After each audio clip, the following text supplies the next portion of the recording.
Monsieur Rochine attend monsieur au fumoir. Merci, Joseph. J'ai un rendez-vous important. Paul, va jouer avec tes amis.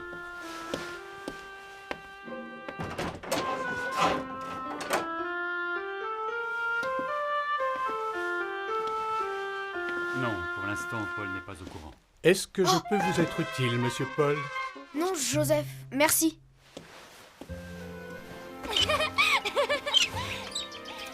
haut, plus fort et plus haut. Paul, mon Paul. Enfin, je n'ai pas osé te réveiller. Ça fait 3 heures que je suis levée. Viens, j'ai plein de choses à te montrer. Tu connais ce monsieur Rochine qui a rendez-vous avec le commandant? C'est le notaire de la famille Rosebourg, je crois. Voilà, c'est là. Voilà le fraisier de Paul.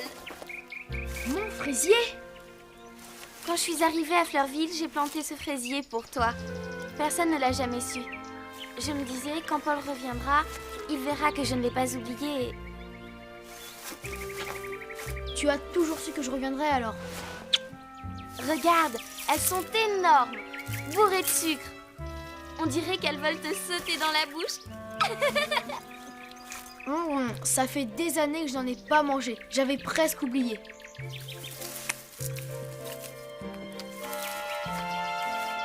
Tu vas voir comme tu vas être heureux ici. Ça va être comme avant. Te voilà tout barbouillé de fraises. On joint les autres. Eux aussi doivent t'attendre, tu sais. Je n'aime pas du tout cette histoire de notaire. Pourquoi mon père ne me dit rien? Mais parce que cela ne te concerne pas, Paul. Je crains bien que si.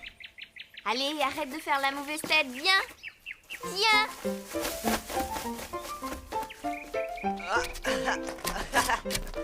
Regardez-moi ça là. Bravo, Léon.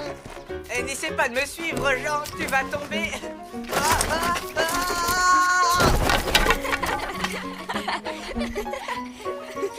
Tu te souviens, Paul? Léon n'a jamais été très habile sur des échasses.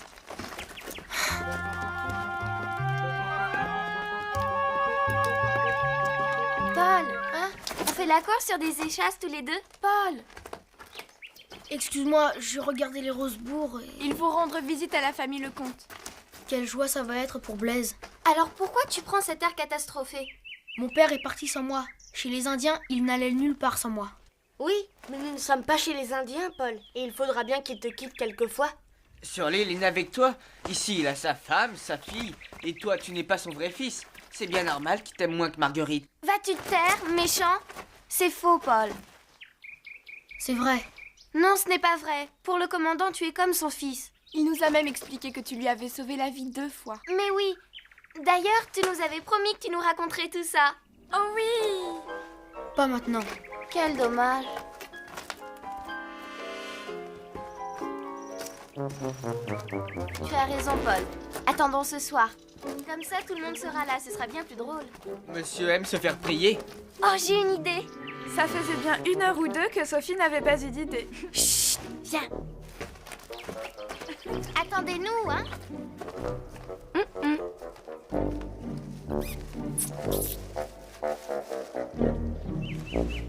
Si on faisait une grande fête ce soir, avec une illumination, pour entendre la suite des aventures de Paul et du commandant. Oh oui, une illumination!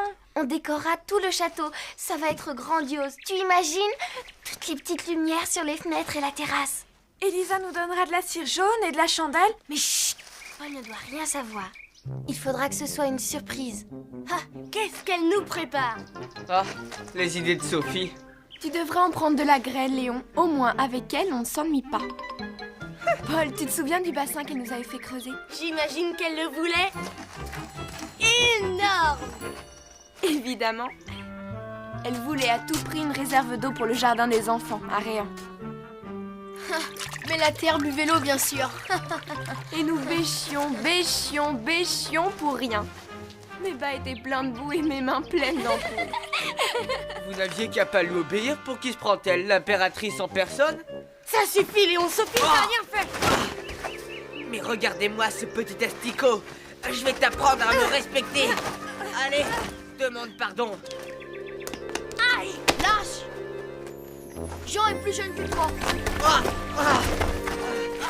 Sauvage, indien. Arrêtez! Vous n'allez tout de même pas vous battre pour des sottises pareilles.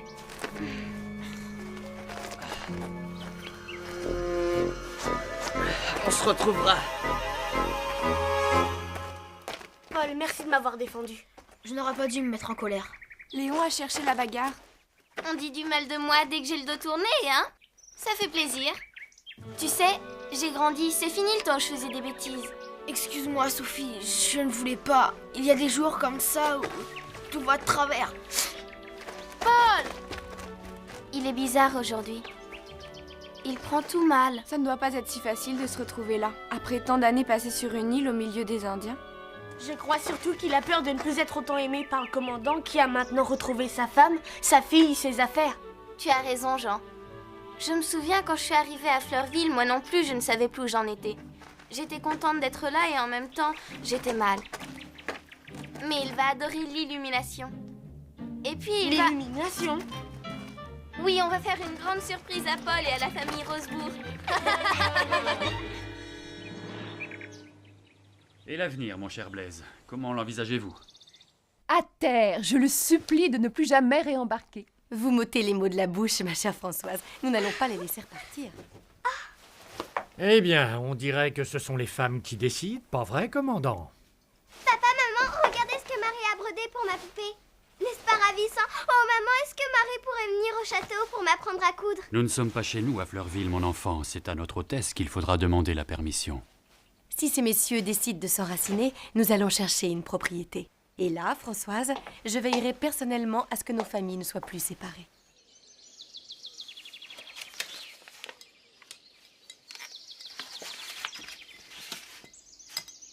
Où as-tu trouvé cette idée? Là-bas en Amérique, chez les cueilleurs de coton. Leur fête était magnifique.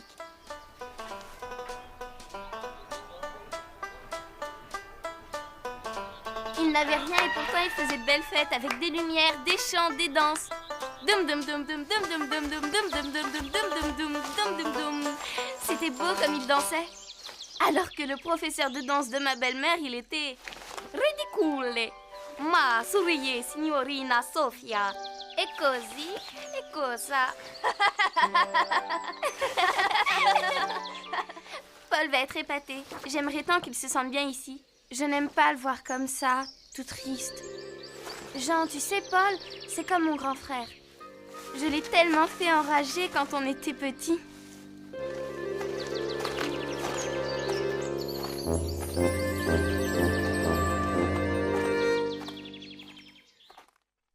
Nous sommes bien d'accord. Je ne veux pas vous voir allumer les lampions. Vous laisserez faire les adultes. Et nous les installerons seulement sur la terrasse. Combien de fois vas-tu nous le répéter, Elisa? Je ne veux pas qu'il y ait d'accident. Ça fait tellement plaisir de revoir Paul et Sophie ensemble. Tu crois qu'ils se marieront tous les deux plus tard? Mais non, Madeleine. Sophie dit toujours que Paul est comme son grand frère. Mais moi, à votre place, je me demanderais plutôt si votre cousin Jean... Jean et Sophie? C'est vrai qu'ils sont mignons tous les deux. Ils formeraient un très beau couple. Croyez-en mon expérience. Je ne me trompe jamais pour ces choses-là. Elisa, tu nous avais caché ce talent-là.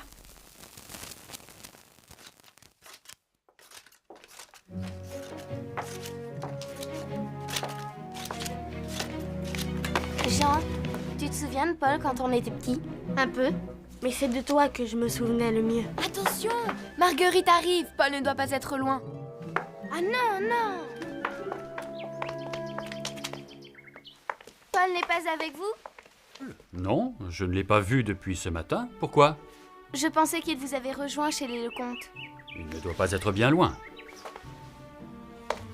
Monsieur Rochine vous attend à nouveau, monsieur. Il dit que les papiers sont prêts cette fois-ci. Bien, Joseph, j'arrive. Quel bonheur, mon ami! Qu'est-ce qui se passe, maman? Je n'y comprends rien. Une très grande nouvelle, ma fille chérie. Je vais très bientôt tout te raconter. C'est quoi, maman, la nouvelle? Pourquoi je peux rien savoir? Et où il est, Paul?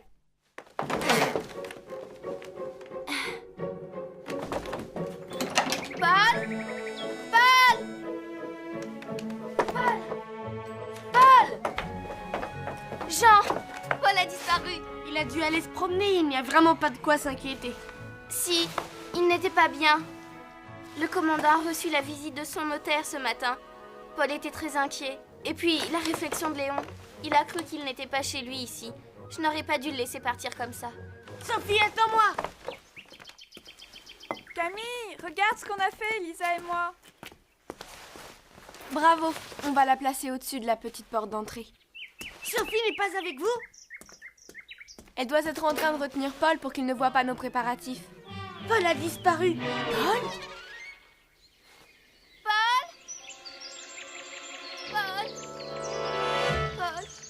Non, il ne peut pas me faire ça. Oh, je l'ai tellement attendu et maintenant il a disparu à nouveau. Ce n'est pas possible. J'aurais dû comprendre tout à l'heure. Je sais.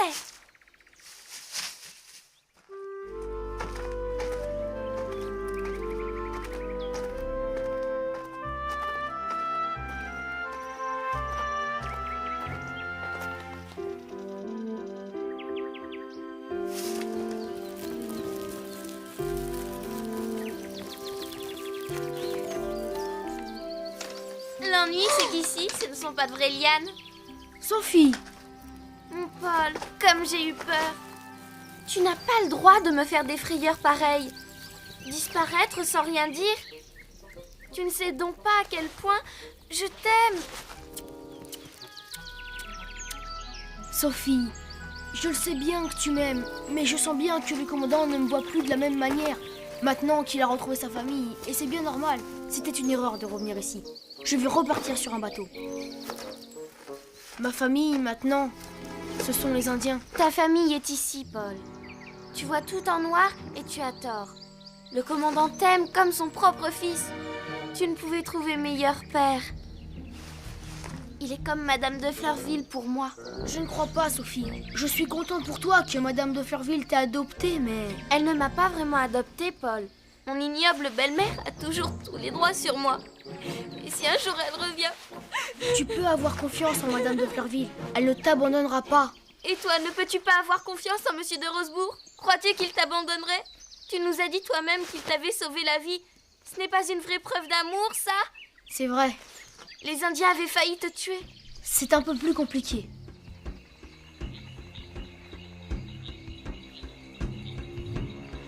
Un jour, le chef qui avait emmené Blaise revint sur notre île.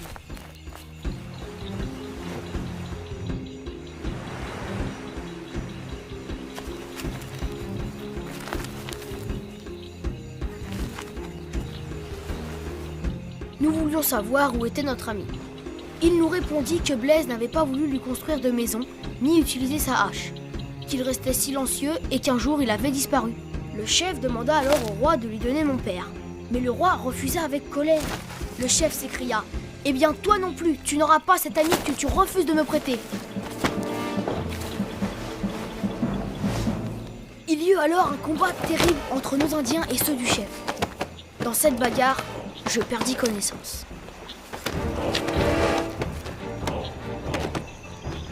Mes amis m'avaient transporté dans notre cabane. Après le combat, mon père accourut pour me soigner. Je fus malade longtemps, mais jamais le commandant ne me quitta. C'est en effet à lui que je dois la vie. Alors, que fais-tu ici, mon garçon? Oh, Mon fils. mon père! Alors, mon fils veut jouer les Robinson? Mais ce jeu n'est plus pour toi, Paul. Tu as toute une famille maintenant. Une mère, une sœur et une cousine qui a su te retrouver. Merci, Sophie. Je n'ai eu qu'à te suivre pour arriver jusqu'à notre fugitif. Je savais qu'il était là. Je me réfugiais là quand ma maman me grondait. Mais personne ne t'a grondé, mon fils, que je sache. Pardonnez-moi, mon père. Quand j'ai vu arriver le notaire, j'ai eu peur d'un conseil de famille, d'un tuteur inconnu qui m'aurait éloigné de vous et de tous ceux que j'aime. Comment as-tu pu croire que je t'oubliais? Je t'aime de toutes mes forces, autant que Marguerite. Mais cet enfant a été privé de moi pendant des années. À sa place, ne serais-tu pas un peu jaloux? Quant au notaire, je ne voulais rien te dire avant d'être tout à fait sûr. Sûr de quoi? Mon cher enfant, le notaire m'a porté à signer les papiers d'adoption. Tu es désormais notre fils au regard de la loi. À compter d'aujourd'hui, tu es un Rosebourg. Mon père, c'est trop de bonheur.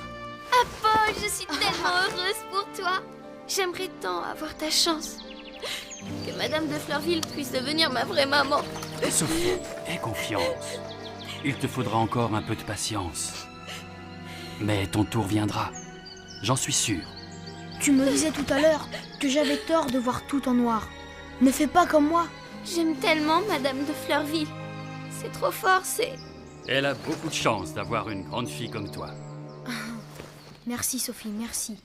Tu vois, maintenant, c'est toi qui m'empêches de faire des bêtises. Sophie! Paul!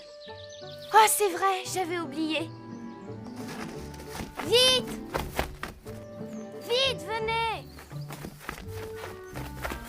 Paul! Sophie! Sophie! Paul! Paul, tu es mon grand frère maintenant. Je suis la plus heureuse des sœurs. Mon fils.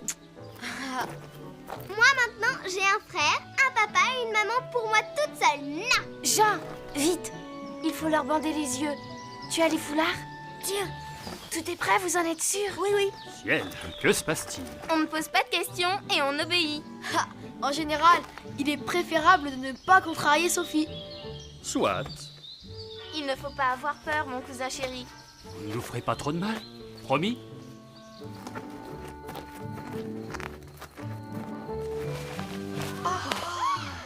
C'est magnifique.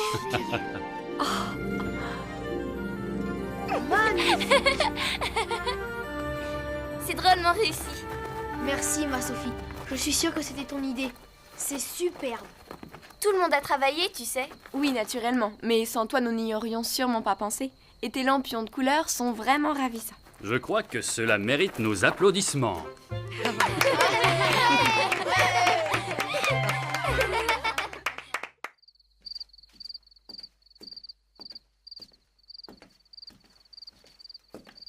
Vite, Paul, maintenant raconte-nous. Sur l'île, notre vie se déroulait calmement. En dehors de quelques accidents. Un jour, nous étions entrés dans la forêt. Il faisait très chaud. J'étais nu-pied. Paul portait des espèces de sandales en feuilles de palmier. Que mon père m'avait faites lui-même. Eh oui, la belle affaire.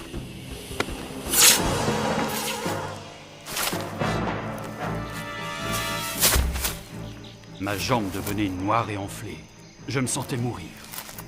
Paul avait entendu les Indiens dire que sucer une morsure de serpent était un remède certain, mais que l'on s'exposait alors à mourir soi-même. Je voulus l'empêcher. Il me supplia de le laisser achever.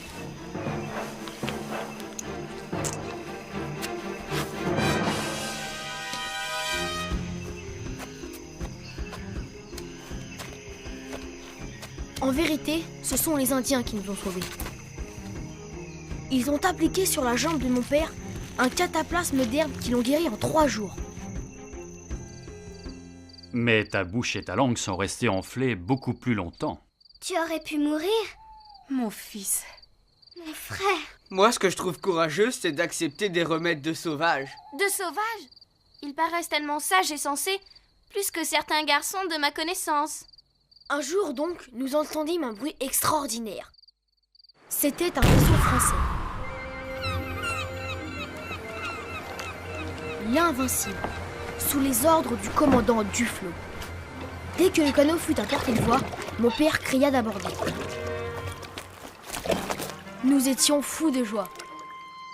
Les hommes avaient besoin d'eau et de vivres frais. Ils restèrent à terre et la chaloupe repartit vers le vaisseau. Peu après, le commandant lui-même venait nous saluer et rencontrer le roi. Et ils se sont attachés les bras? Oui, ce qui n'a pas facilité la suite de la visite. Le capitaine admirait notre maison, tandis que le roi examinait les habits et les armes de sa suite. Chacun était limité dans ses mouvements par le lien de l'amitié. Vous imaginez la scène. Quand les Indiens comprirent que nous allions les quitter, ils furent terriblement tristes. Nous tentâmes d'apaiser leur peine par quelques cadeaux. Mais c'était bien peu par rapport à tout ce qu'ils nous avaient appris et offert.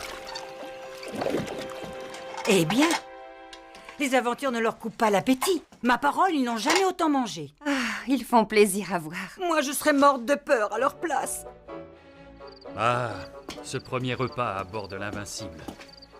Lavé, rasé, habillé, nous avions presque oublié le goût des plats délicats, le maniement des fourchettes et des cuillères. J'ai du mal à vous croire. Notre voyage fut très agréable. Quelques semaines plus tard, nous arrivions au Havre et ensuite à Paris. Et là, au ministère de la Marine, où Monsieur de Rugès nous avait précédés, nous avons appris que mon épouse et Marguerite se trouvaient ici, à Fleurville. Et maintenant, la famille est au complet. Tout le monde est content et moi, je ne quitterai plus jamais Paul. Mais oui, je resterai toujours avec toi, Marguerite, ainsi qu'avec nos parents. Vous êtes ma vraie famille.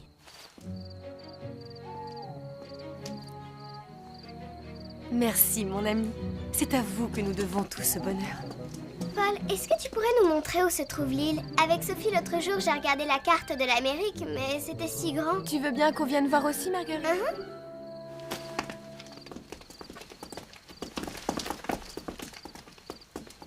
Sophie, tu viens? Non, Jean, va avec les autres. Moi, je n'en ai pas envie pour l'instant. Tu es sûre? Sûr. C'est une telle joie de voir votre famille à nouveau unie. Paul semble si heureux. Je voudrais que les choses s'arrangent aussi bien pour Sophie. Mais est-ce que ce sera possible avec cette Madame Fichini? Sophie ne saurait avoir de meilleure mère que vous, cher ami. Et mes filles de meilleures sœurs. Mais je ne veux rien lui dire encore. Songez à sa déception si... Je vous prie de m'excuser. Sophie, ma chérie, tu n'es pas allée dans la bibliothèque avec les autres? Non, je n'en avais pas envie. Sophie, tu sais que je t'aime comme ma propre fille, n'est-ce pas? N'est-ce pas? Oui. Que valent des papiers à côté de cela?